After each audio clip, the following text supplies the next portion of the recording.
ڈرامے جو تاریخی بنائے جاتے ہیں تو ڈرامے دیکھنا تو ہم جائز نہیں کہتے، اس میں بے حیائی بھی ہوتی ہے، مگر جو بنانے والے ہیں وہ کہتے ہیں کہ ایک ماحول جب کریٹ کیا جاتا ہے، ایک ماحول دکھایا جاتا ہے، اس سے تاریخ اور ہسٹری آپ کے دماغ میں زیادہ اچھی طرح سے بیٹھتی ہے۔ تو طیب اردگان نے ڈرامہ بنایا نا، ارطغرل بڑا مشہور ڈرامہ چل رہا ہے، بہت دنیا دیکھ رہی ہے، تو میں ڈراموں کو جائز نہیں کہتا، لیکن جو لوگ فلمیں دیکھ رہے ہیں پہلے سے بے حیائی کے کاموں میں پڑے ہوئے ہیں اور غلط چیزیں دیکھ رہے ہیں، تو ہم ان کو کم از کم یہ مشورہ دیتے ہیں کہ یار انڈین فلمیں دیکھنے سے بہتر ہے یہ جو آج کل وہ ڈرامے جو ہمارے فیملی سسٹم کو تباہ و برباد کر رہے ہیں، جب تم نے دیکھنا ہی ہے تو کم از کم ایک کم درجے پر آ جاؤ نا، اس کو دیکھ لو، تو اس سے تو پھر بھی بہتر ہے کہ کم از کم تمہیں ہسٹری تو پتہ چلے گی، کم از کم تمہیں یہ تو پتہ چلے گا مسلمانوں کی تاریخ کیا تھی۔ اور ایسے صرف دعاؤں سے کام نہیں بنا، انہوں نے بڑی بڑی قربانیاں دی ہیں۔ سلطان محمد فاتح نے بہت بڑی قربانی دے کے قسطنطینیہ فتح کیا تھا، دنیا کی سب سے بڑی توپ بنائی تھی اس نے، اور آج ہماری صرف باتیں توپ ہیں، باتیں ایسی کریں گے جیسے بہت بڑی توپ ہیں ہم، کوئی عمل ہمارے کیا ہیں زیرو، نہ سائنس میں آگے، نہ ٹیکنالوجی میں آگے، نہ مذہب میں آگے۔ وہ ٹیکنالوجی کی دنیا میں بہت آگے تھے، سائنس کی دنیا میں بہت آگے تھے۔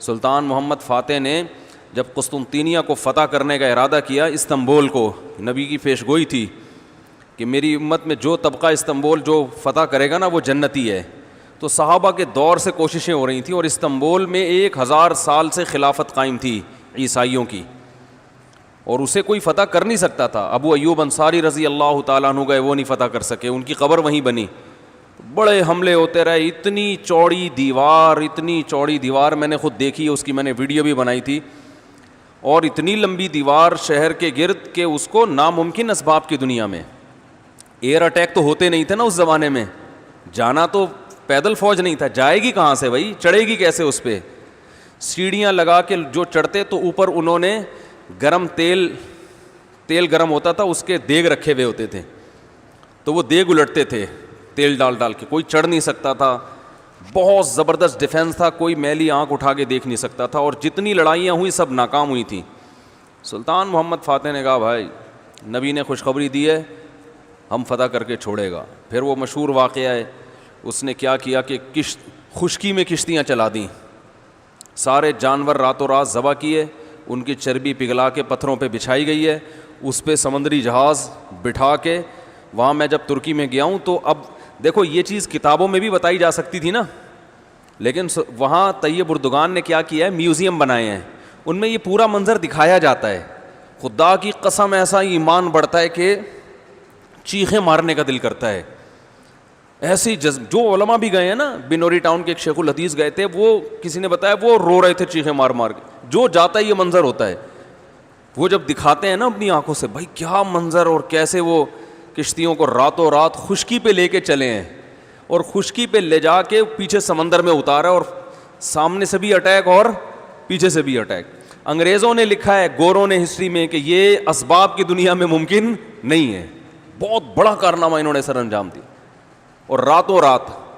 تو یہ ہماری تاریخ تھی جس کی وجہ سے ہمیں عروج ملا تھا، آج ہم صرف پیڑے کھا رہے ہیں، باتیں ٹھوک رہے ہیں بیٹھ کے، صحیح ہے نا، بزرگوں پہ طنز، علماء پہ اعتراضات، ایک دوسرے پہ کیچڑ اچھالنا، فرقہ پرستی، ان چیزوں میں ٹائم ضائع ہو رہا ہے، اور کوئی موٹیویٹ کرنے والا نہیں ہے، کوئی تعمیری کام کرنے والے لوگ بہت تھوڑے رہ گئے ہیں، اور ٹیکنالوجی کی طرف تو توجہ ہی نہیں ہے۔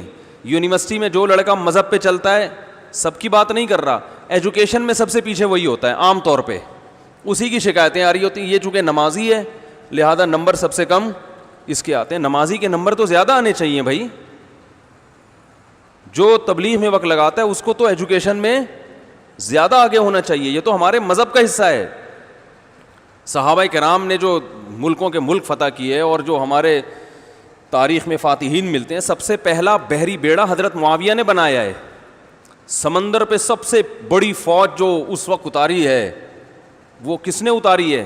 حضرت معاویہ رضی اللہ تعالیٰ عنہ نے، اور نبی نے پیش گوئیاں سنا دی تھی پہلے کہ سمندر کی لڑائی ہوگی، اس میں جو شہید ہوگا اسے میں جنت کی خوشخبری دیتا ہوں، اور آپ صلی اللہ علیہ وسلم نے سمندر میں شہید ہونے والے کو زیادہ بڑا شہادت کا درجہ عطا فرمایا۔ میں نے تو سمندری لڑائی کے فضائل پر احادیث جمع کی تھیں. ایک میرا بیان ٹوٹلی اسی پر ہوا تھا کہ سمندری لڑائی کتنی اہم ہے. نبی کو معلوم تھا میری امت سمندروں پہ بھی چلے گی. سمندر پہ چلنا ٹیکنالوجی کے بغیر ممکن ہے کیا؟ پھٹے لگا کے بیٹھ جاؤ گے اس پہ کہ ملاحوں کو بلاؤ گے یار تم مچھلیاں پکڑتے ہو تو 2-4 پھٹے یہاں بھی, او بھائی لڑنا ہے اس پہ تو سامنے والا بھی لڑے گا. تو نبی صلی اللہ علیہ وسلم نے فرمایا جو سمندری لڑائی ہے, جو شخص سمندر میں جہاد کرے گا اس کے جو چکر آئیں گے نا اس پہ بھی اللہ اس کو اجر دے گا. بڑی خوشخبری ہیں اس کے گناہوں کی معافی کی, کیونکہ آپ کو پتا تھا کہ امت جب تک سمندر پہ کو فتح نہیں کرے گی اور سمندر پہ سفر نہیں کرے گی یہ اس دنیا پہ حکومت نہیں کر سکتی. تو حضرت معاویہ نے جو پہلا بیڑا بنایا اس کے امیر کو امیر البحر کہتے تھے. بحر کہتے ہیں سمندر. یہ امیر البحر کی ٹرم یہ انگلش میں منتقل ہوئی ہے جس کو ایڈمرل کہا جاتا ہے. بہت ساری فوجی اصطلاحات اور سائنسی اصطلاحات عربی سے انگلش میں ٹرانسفر ہوئی ہیں, عربی سے انگلش میں گئی ہیں. آج میڈیکل سائنس میں بہت سے الفاظ ایسے ہیں جو عربی سے انگلش, مسلمان سائنسدانوں کے تھے وہ, لیکن اب دیکھو حال کیا بنا دیا. ایک نمبر کے سست نمازیوں کی حالت تو دیکھ لو جا کے. سب سے سست ترین جو ہوگا وہ دیندار بنا ہوا ہوگا. سب کی بات نہیں کر رہا, ڈاکٹروں میں ہم نے بڑے اچھے اچھے دیندار دیکھے ہیں, سائنسدانوں میں, ایٹمی سائنسدانوں میں تو دیندار زیادہ ہیں الحمدللہ, لیکن میجورٹی کی بات کر رہا ہوں کہ پتہ نہیں کہ ہمارے ذہن میں یہ کچھ ایسا کسی نے, شیطان نے بات ڈال دی ہے کہ ہم نے صرف جو ہے ایک طرف کو فوکس کیا ہوا ہے, دوسری طرف کو ہم نے بالکل نظر انداز کر دیا ہے. تو بھائی جس طرح سے دین کی تعلیم انتہائی ضروری ہے, اس کی کوئی اس کی اہمیت کی کمی کا انکار نہیں کر سکتا. انگریز جو تباہ ہو گئے نا, فیملی سسٹم تباہ ہو گیا, زنا معاشرے میں پھیل گیا, والدین اولڈ ہوم میں, وہ وجہ کیا؟ مذہب نہیں ہے نا, مذہبی تعلیم نہیں ہے. لیکن ہم جو معاشی لحاظ سے تباہ ہو گئے اور ترقی میں پیچھے رہ گئے, وجہ کیا ہے؟ مادے پہ محنت نہیں کی ہے. تو دونوں محنتیں ضروری ہیں. داؤد علیہ السلام کو روحانی ترقی بھی ملی اور اللہ نے آپ کے ہاتھ میں لوہا بھی پگھلایا. کیوں پگھلایا؟ تاکہ لڑیں, کیونکہ صرف نمازوں سے لڑائی ممکن نہیں ہے. ذکر کرتے تھے نا داؤد علیہ السلام, چاروں طرف سے پرندے جمع ہو جاتے تھے, ایسی خوبصورت آواز میں تلاوت کرتے تھے, ذکر کرتے تھے. وَالطَّيْرَ مَحْشُورَةً كُلٌّ لَهُ أَوَّابٌ, قرآن کہہ رہے پرندے, اور یا جبال اوبی ماہو والطیر. جب اللہ کا ذکر کر رہے ہیں پہاڑوں سے بھی لا الہ الا اللہ کی آوازیں آتی. یہ ذکر تھا, لڑنے کے لیے یہ نہیں ہے کہ اے داؤد ہم نے آپ کو ذکر بھی دیا اور آپ جو ہے روزے بھی رکھتے ہیں اور تہجد بھی پڑھتے ہیں, لہذا اب آپ کو تو اسلحہ بنانے کی ضرورت نہیں ہے, ویسے ہی فتح ہو جائے گی ایمان کی طاقت سے. نا نا نا نا نا, زرہیں بناؤ, قدر فی السرد, صحیح ہے نا, کڑیاں بناؤ, فوج تیار کرو, لڑائی کے لیے اصول بولتے کیوں نہیں بھائی, کچھ اور ہیں. تو دونوں چیزیں نہیں ہیں. داؤد علیہ السلام, سلیمان علیہ السلام کے گھوڑے بھی تو تھے, انہیں کیا ضرورت تھی گھوڑوں کی بھائی؟ کہتے میں اللہ کا اتنا عبادت گزار ہوں, میں اسباب اور وسائل کیوں, میں مصلی بچھاؤں گا, دعا مانگوں گا, ملک فتح ہو جائے گا. او بھائی گھوڑے رکھے ہوئے ہیں, صحیح ہے نا, ان کو پیار کرتے تھے گھوڑوں کو, کیونکہ اس زمانے میں گھوڑا اور ٹینک برابر تھے, بلکہ ہوائی جہاز تھا گھوڑا اس زمانے میں, تو جنگیں گھوڑوں کے بغیر نہیں ہوتی تھی, گھوڑے تیار کیے ہوئے ہیں. تو لڑے ہیں وہ لوگ اور اسباب اور وسائل اختیار کیے ہیں. آج ہم پیڑے کھانے والی باتیں کرتے ہیں اور پیڑے کھا رہے ہیں بیٹھ کے, اور سمجھتے ہیں کہ بس یہ قرآن خوانیوں سے اور آیت کریمہ سے مسائل کیا ہو جائیں گے حل. تو یہ بھی ضروری ہے بھائی, وہ بھی ضروری ہے. تو میں بتا رہا تھا کہ وہ جو ڈرامے کی بات کر رہا تھا, تو ماحول بنانا پڑتا ہے نا. تو طیب اردگان نے کیا کیا کہ کیونکہ جو لبرل لوگ ہیں وہ ایسے ڈرامے, ایسی فلمیں بنا کے نا نوجوان نسل کا دماغ خراب کر دیا انہوں نے. اتنا دیکھو, اب محمد بن قاسم کو بھی لوگوں نے ڈاکو کہنا شروع کر دیا ہے, معاذ اللہ.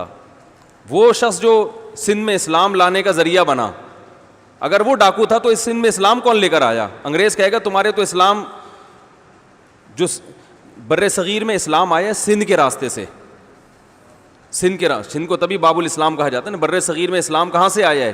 سندھ کے راستے سے. پھر پورے انڈیا میں بھی پھیل گیا اور بنگلہ دیش, برما, کہاں تک پھیلا ہے. تو انٹری جو ہوئی ہے محمد بن قاسم کے ذریعے ہوئی ہے. پروپیگنڈا دیکھو, وہ بھی چور, وہ بھی معاذ اللہ وہ بھی ڈاکو, محمود غزنوی بھی ڈاکو. وجہ کیا ہے؟ جس کے ہاتھ میں میڈیا ہوگا نا چلے گی اور سنی اسی کی جائے گی, آپ جو کچھ بنا کے پیش کر دیں. تو طیب اردگان نے کہا بھائی ان کو انہی کی زبان میں جواب دینا ہے.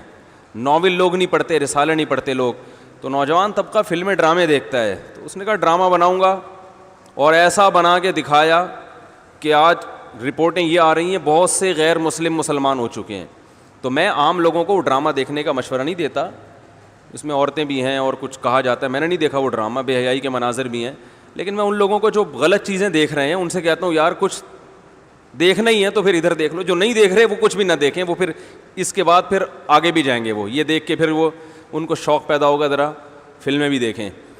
اور جو نہیں دیکھ رہے وہ تو بچے رہے ہیں, جو دیکھ رہے ہیں تو بری چیزیں دیکھ رہے ہیں تو بھائی یہ دیکھ لو پھر, تو اس سے کم از کم ایک کریٹیو سوچ پیدا ہوگی تمہاری, اور کم از کم ایک تعمیری سوچ پیدا ہوگی, مسلمانوں کی ہسٹری کا تمہیں پتہ چلے گا. تو اردگان کی سوچ چونکہ یہ تھی اس لیے اس نے وہ کر دیا, اور اس سے بہت لوگ پریشان ہیں اس ڈرامے سے. یعنی اس سے جو اسلام دشمن قوتیں پوری دنیا میں پابندی لگانے کی کوشش میں لگی ہوئی ہیں. ابن تیمیہ رحمہ اللہ کا قول ہے نا, تمہیں باطل کی پہچان نہ ہو نا کہ حق کیا ہے اور باطل کیا ہے, تو دیکھ لو باطل کے تیروں کا رخ کس طرف ہے. سارے باطل جس کے پیچھے پڑے ہوئے ہونا سمجھ لو یہ کیا ہے, حق ہے, تو ان کو پتہ ہے اس کا اثر کیا پڑ رہا ہے. تو ماحول جو کریٹ کیا جاتا ہے, ماحول ایک قائم کیا جاتا ہے, اس سے جو لیسن ملتا ہے وہ ویسے زبانی سمجھانے سے نہیں ملتا.